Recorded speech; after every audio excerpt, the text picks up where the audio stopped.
Dismayado pa rin ang pamilya ng Sultanato ng Sulu sa patuloy umano na pagsusuplado ng Malacanang sa kanila. Bagamat bukas naman daw ang kanilang pinto sa pakikipag-usap sa gobyerno. Samantala, kinumpirma ni Princess Jaisal Kiram na may ilang kaanak ng mga namatay sa bakbakan sa Sabah ang nakapasok na sa Sabah. May ulat on the spot si Lia Manialak del Castillo. Lia?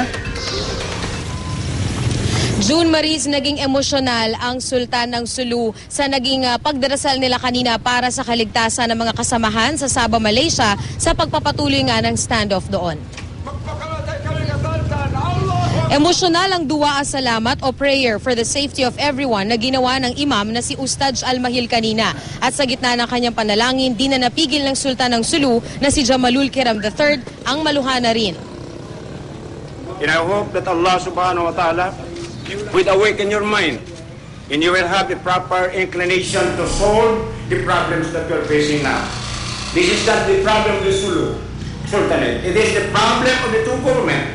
They have to resolve their own interpretations of the law of the land.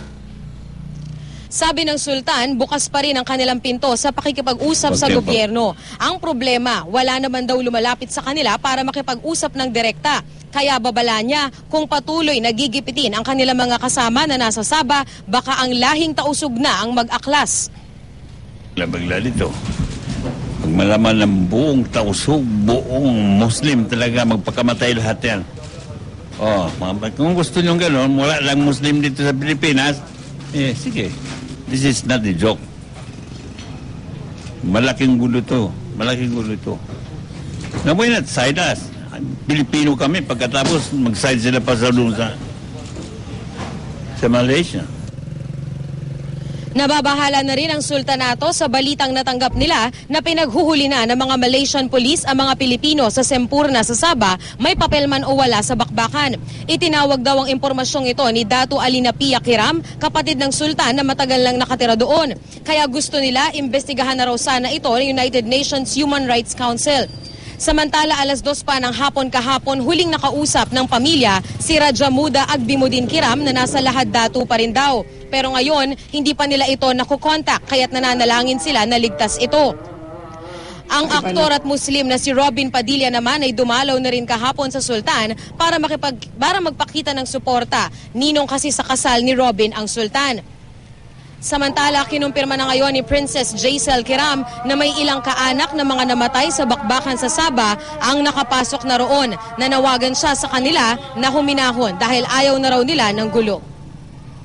Masok din Lahad Datu Kaya nga ako kanina nanawagan, yung mga pamilya ng mga namatay doon sa Lahad Datu, huminahon po tayo. Yung mga supporters and sympathizers namin, nananawagan talaga ako na huminahon tayo. We are trying our best to resolve this ng mapayapa. June Maris, ayon dito sa Sultanato ng Sulu, ang hinihintay talaga nila ay may direktang makipag-usap sa kanila na mula sa gobyerno. At depende raw sa tatakbuhin ng usapang yan ang magiging desisyon nila kung pauuwiin na nila ang kanilang mga kasama sa Sabah. June? Lia, malinaw ba dun sa impormasyon na nakarating sa pamilya Kiram kung yung mga fresh na mga tagasunod ng Sultanato o yung mga kamag-anak ng mga namatay na pumunta sa Sabah ay mga armado ba, Lia? Hindi sinabi ni Princess Jaisal Kiram kung may information sila na armed itong mga additional reinforcement na pumasok sa Sabah. Ang kinumpirma lamang niya ay mga sympathizers daw ito at hindi raw nagpapadala ng additional na security force ang Sultanato ng Sulu doon. June. Sa huling pakikipag-usap nila o komunikasyon, Lia, kumusta yung sitwasyon doon na mas naging mahupa ba yung sitwasyon ngayon?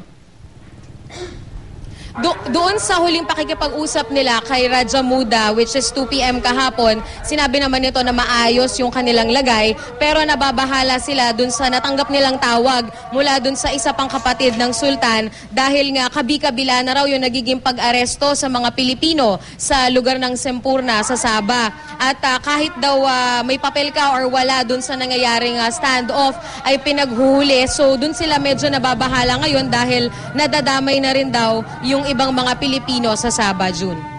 Lia, wala ba sila nakikitang maski papano middle ground dito para matapos na talaga itong standoff na ito, Lia? Ang sinasabi ng pamilya Kiram, ang gusto lang talaga nila ay may pumunta dito sa kanila na from the government, hindi daw yung emisaryo o middleman, kundi isang talagang opisyal ng gobyerno from Malacanang na kausapin sila. At yun lang daw ang i-entertain nila para makapagsimula na ng maayos na pagresolba sa issue na ito, June. At simula nung nagsimula ang standoff, Lia, wala pang ganong emisaryo na dumarating ngayon, talagang direktang galing mula sa Malacanang.